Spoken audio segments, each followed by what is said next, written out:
여보, 박선영은 온몸에 소름이 돋았습니다.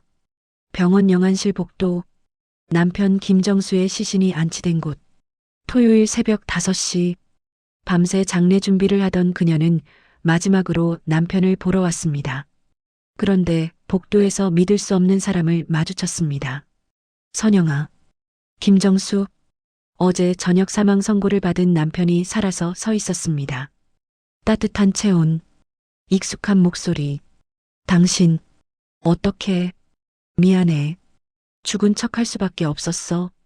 정수의 눈빛이 심각했습니다. 우리 둘 다 위험해. 지금 당장 나가야 해. 복도 끝에서 발소리. 검은 정장을 입은 남자들이 다가오고 있었습니다. 선영아, 뛰어. 2주 전 우연한 목격. 김정수는 1년 전 정년 퇴직했습니다. 35년간 시청 공무원으로 성실히 일하고 명예롭게 은퇴한 평범한 사람이었습니다. 은퇴 후에는 동네 경로당에서 바둑을 두며 소소한 행복을 찾고 있었습니다. 2주 전 어느 날 오후 경로당 가는 길에 익숙한 얼굴을 봤습니다. 박 국장, 5년 전 자신을 협박했던 그 사람. 저 사람이 왜 여기에? 정수는 무심코 발걸음을 멈췄습니다. 박 국장은 고급 승용차에서 내려 한 남자와 만났습니다. BS건설 사장. 두 사람은 주변을 살피더니 골프 가방을 교환했습니다. 아직도 하고 있구나. 정수의 주먹이 쥐어졌습니다. 5년 전 발견했던 부정부패, 협박 때문에 포기했던 그 일. 가족들 생각해라. 정년퇴직까지 조용히 있으라. 그때는 어쩔 수 없이 굴복했습니다. 하지만 이제는 달랐습니다. 은퇴했으니 더 이상 두려울 게 없었습니다. 집으로 돌아온 정수, 서재로 들어가 깊숙이 숨겨둔 봉투를 꺼냈습니다. 5년 전 모았던 증거들, 입찰 서류, 부풀려진 견적서, 뇌물수수 증거 사진들. 이제 고발해야겠어. 정수는 결심했습니다. 5년 전에는 비겁했지만 이번에는 끝까지 가보기로. 이틀 후 경로당에 낯선 얼굴이 찾아왔습니다. 40대 중반의 남자. 김정수 선배님 맞으시죠? 저 최민수입니다. 시청 재무과에서. 최 주사, 오랜만이야. 공원 벤치에 앉은 두 사람. 선배님, 제가 들었어요. 최근에 박 국장과 BS건설 사장이 만나는 걸 목격하셨다면서요? 정수는 놀랐습니다. 어떻게 알았어? 박 국장 쪽 사람들이 하는 얘기를 우연히 들었습니다. 선배님이 목격하셨다는 걸. 민수는 진지한 표정이었습니다. 선배님, 저도 6개월 전부터 이상한 점을 발견했어요. 민수가 서류를 꺼냈습니다. 올해만 BS건설이 시청 공사를 7건이나 땄어요. 모두 부당하게 진행됐습니다. 정수는 서류를 받아봤습니다. 선배님의 5년 전 증거와 제 현재 자료를 합치면 완벽한 고발이 가능해요. 민수의 눈빛이 빛났습니다. 이번에는 반드시 성공할 수 있어요. 정수는 후배를 바라봤습니다. 젊은 나이에 정의를 위해 위험을 무릅쓰는 모습. 최 주사, 위험해. 박 국장이 어떤 사람인지 알잖아. 알고 있습니다. 하지만 선배님, 민수가 단호하게 말했습니다. 그 돈으로 지어진 건물들에 시민들이 살고 있어요. 부실 공사일 가능성이 큽니다. 정수는 민수의 말에 예전 자신의 모습을 보았습니다. 좋아. 함께 해보자. 다음 날, 민수는 정수의 집을 찾았습니다. 선영도 함께 자리했습니다. 이게 5년 전 자료들이야. 정수는 봉투를 꺼냈습니다. 선배님, 이거 대단한 증거예요. 민수도 자신의 자료를 펼쳤습니다. 제 자료와 합치면 5년간의 범죄 패턴을 증명할 수 있어요. 두 사람은 밤늦게까지 증거를 정리했습니다. 선영은 옆에서 걱정스럽게 지켜봤습니다. 여보, 정말 괜찮겠어? 괜찮아, 선영아.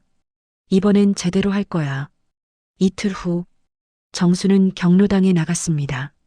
민수와 마지막 점검을 하기 위해. 선배님, 다음 주에 국민방송 기자한테 연락하려고요. 좋아. 증거는 충분해. 바로 그때 낯선 남자가 들어왔습니다. 키가 크고 검은 정장을 입은 남자. 김정수 씨, 잠깐 나가서 얘기 좀 하시죠. 경로당 뒤편. 쓸데없는 일에 끼어들지 마세요. 평화롭게 사시면 되잖아요. 무슨 소리인지 모르겠는데요. 5년 전 증거 다시 꺼내셨죠? 최민수 주사랑 매일 만나시고 정수의 표정이 굳었습니다. 무슨 짓을 하려는지 다 알고 있습니다. 남자가 다가왔습니다. 포기하세요. 그럼 평화롭게 여생 보내실 수 있어요. 만약 포기 안 하면? 남자는 대답 대신 차갑게 웃었습니다. 사모님도 계시고 부산의 아드님도 계시잖아요. 최민수 주사 딸도 올해 5살이던데. 딸까지? 현명한 선택하시길. 남자가 떠났습니다. 정수는 그 자리에 서서 한참을 생각했습니다. 며칠 후 금요일, 정수는 평소처럼 경로당에 나갔습니다. 정수 형님, 커피 드세요. 박 노인이 건넨 커피. 정수는 한 모금 마셨습니다. 맛이 이상했습니다. 갑자기 가슴이 답답해졌습니다. 호흡이 가빠졌습니다. 형님, 괜찮으세요? 정수는 바닥에 쓰러졌습니다. 빨리 119 불러요. 민수가 소리쳤습니다.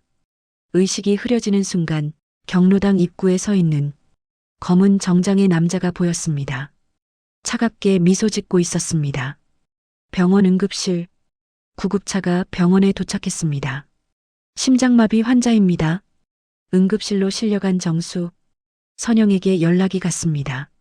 사모님, 남편분이 쓰러지셨습니다. 선영은 급히 병원으로 달려갔습니다. 응급실 복도.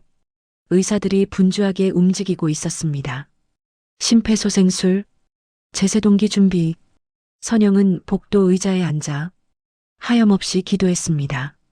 제발, 제발. 오후 내내 치료가 이어졌습니다. 선영은 복도에서 기다렸습니다. 친구 순자가 달려왔습니다. 선영아, 괜찮아? 순자야. 선영은 친구의 품에 안겨 울었습니다. 의사가 나왔습니다. 상태가 매우 위중합니다. 최선을 다하고 있습니다. 또 한 번 의사가 나왔습니다. 계속 노력하고 있습니다. 선영은 복도를 오가며 불안하게 기다렸습니다. 오후 9시 15분. 의사가 마지막으로 나왔습니다. 고개를 숙인 채 보호자님 선영의 가슴이 철렁 내려앉았습니다. 저희가 최선을 다했지만 유감스럽게도 방금 사망하셨습니다. 선영의 세상이 무너졌습니다. 어떻게 이럴 수가. 35년을 함께 산 남편, 아침에 함께 밥 먹던 사람이 이제는 차가운 시신이 되었습니다. 선영은 떨리는 손으로 아들 민호에게 전화를 걸었습니다. 민호는 싱가포르 출장 중이었습니다. 엄마, 이렇게 늦게 왜? 민호야. 선영의 목소리가 떨렸습니다. 아빠가, 엄마, 무슨 일이에요? 아빠가 경로당에서 갑자기 쓰러지셔서 병원에서 돌아가셨어. 전화 너머로 침묵이 흘렀습니다. 네, 아빠가. 뭐라고요? 미안해, 민호야. 선영은 더 이상 말을 잇지 못하고 울음을 터뜨렸습니다. 엄마, 진정하세요. 제가 지금 바로 귀국할게요. 내일 아침 첫 비행기로 갈게요. 응, 조심해서 와. 선영은 병원 장례식장 담당자를 만났습니다. 빈소는 2층 201호로 하시죠. 3일장으로 진행하시겠습니까? 네. 그럼 월요일 오전 발인으로 준비하겠습니다. 선영은 고개를 끄덕였습니다. 영정사진은 어떤 걸로 하시겠어요? 선영은 휴대폰에서 남편의 사진을 골랐습니다. 작년 봄 경로당에서 찍은 사진. 환하게 웃고 있는 모습이었습니다. 이 사진으로 할게요. 네, 알겠습니다. 나머지는 내일 아드님 오시면 함께 준비하시죠. 네, 그렇게 할게요. 선영은 병원 대기실 의자에 그저 멍하니 앉아 시간이 흘러가기만 기다렸습니다. 하지만 선영은 몰랐습니다. 남편이 살아있다는 것을. 응급실에서 의사 강민호는 정수의 증상을 보며 이상함을 느꼈습니다. 이건 심장마비가 아니야. 독극물 증상이야. 강민호는 20년 전 정수에게 큰 도움을 받은 적이 있었습니다. 당시 아버지의 파산과 죽음으로 어려웠을 때 정수가 일자리를 소개해 주었고 의대 복학 비용까지 지원해 주었습니다. 은혜를 갚을 때야. 그는 조용히 해독제를 투여했습니다. 정수의 심장이 다시 뛰기 시작했습니다. 저 사람들 아직도 감시하는 것 같은데 무슨 큰일이 있는 거야. 강민호는 결정을 내렸습니다. 죽은 것으로 해야 안전하다. 그는 사망 선고를 내렸습니다. 그리고 정수를 조용히 별관 병실로 옮겼습니다. 토요일 새벽 3시 정수는 눈을 떴습니다. 여기가 어디지? 강민호가 다가왔습니다. 선배님, 정신 차리셨어요? 민호? 강민호? 네, 선배님. 저예요. 내가 죽은 거 아니야? 아주 위험했어요. 심장독이었습니다. 심장독? 누군가 선배님을 죽이려고 했어요. 다행히 제때 해독제를 투여해서 살아나셨어요. 그런데 응급실 들어올 때부터 이상한 사람들이 감시하는 것처럼 있었어요. 선배님 무슨 큰일에 얽히신 거예요? 그게 얽혔지. 내가 용기 내서 신고하려고 준비하는 일이 있었어. 이렇게까지 할 줄 몰랐지. 그럼 선영이는 사모님께는 사망하셨다고 전했습니다. 뭐? 그게 선배님과 가족분들을 지키는 유일한 방법이에요. 강민호가 설명했습니다. 선배님이 살아계시다는 게 알려지면 다시 위험해집니다. 그리고 가족분들까지 아직도 감시하는 사람들이 있다고 직원들이 얘기합니다. 정수는 창밖을 바라봤습니다. 선영이가 얼마나 힘들까. 눈물이 흘러내렸습니다. 죄송합니다, 선배님. 이게 최선인 것 같아서 제가 결정했습니다. 새벽 4시 정수는 강민호에게 말했습니다. 선영이를 한번 보고 싶어? 위험해요, 선배님. 알아. 하지만 마지막으로 한 번만. 강민호는 고민하다가 고개를 끄덕였습니다. 알겠습니다.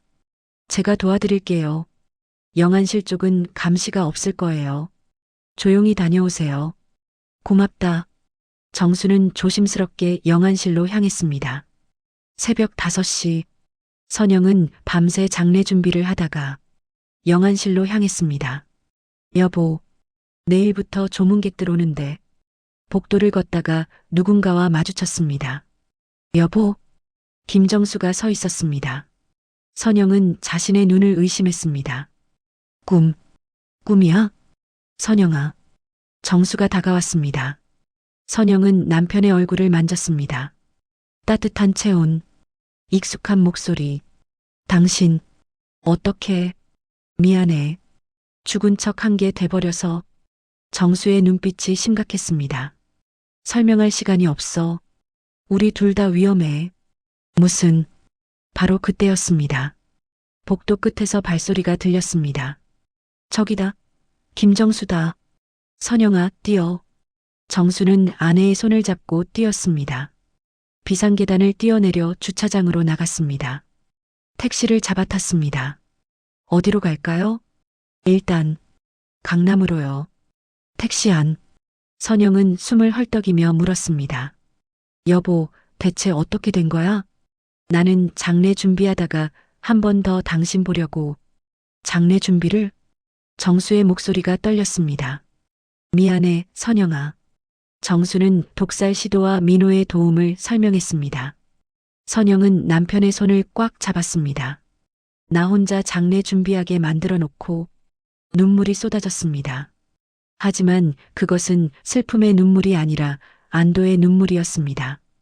이제 어떻게 할 건데? 집에 가서 증거를 챙겨야 해. 그리고 언론에 제보할 거야. 나도 함께 할게. 선영이 단호하게 말했습니다. 35년을 함께 살았는데 이제 와서 혼자 하려고? 정수의 눈에서 눈물이 흘렀습니다. 고마워. 택시는 그들의 집 앞에 멈췄습니다. 조심해서 들어가야 해. 주변을 살피며 집 안으로 들어갔습니다. 서재로 갔습니다. 증거들이 여기 있어. 서랍을 열었습니다. 하지만 일부 서류가 사라져 있었습니다. 여보, 중요한 사진들이 없어. 누가 침입했나? 뒷문을 확인하니 뒷문이 망가져 있었습니다. 침입해서 가져간 거야. 정수는 당황했지만 침착하게 생각했습니다. 다행히 핵심 증거는 남아있어. 입찰 서류하고 녹음 파일은 무사해. 일단 민수한테 연락해야겠어. 정수가 말했습니다. 민수는 내가 죽은 줄 알고 있을 거야. 그럼 얼마나 놀랄까? 두 사람은 잠시 침묵했습니다.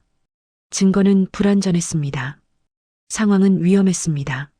하지만 포기할 수는 없었습니다. 사망 선고, 새벽 영안실에서의 기적, 죽은 척하며 숨어있는 60대 부부, 불완전한 증거, 그리고 남편이 죽었다고 알고 있는 젊은 후배 민수. 과연 이들은 어떻게 진실을 밝힐 수 있을까요? 다음 편에서 계속됩니다.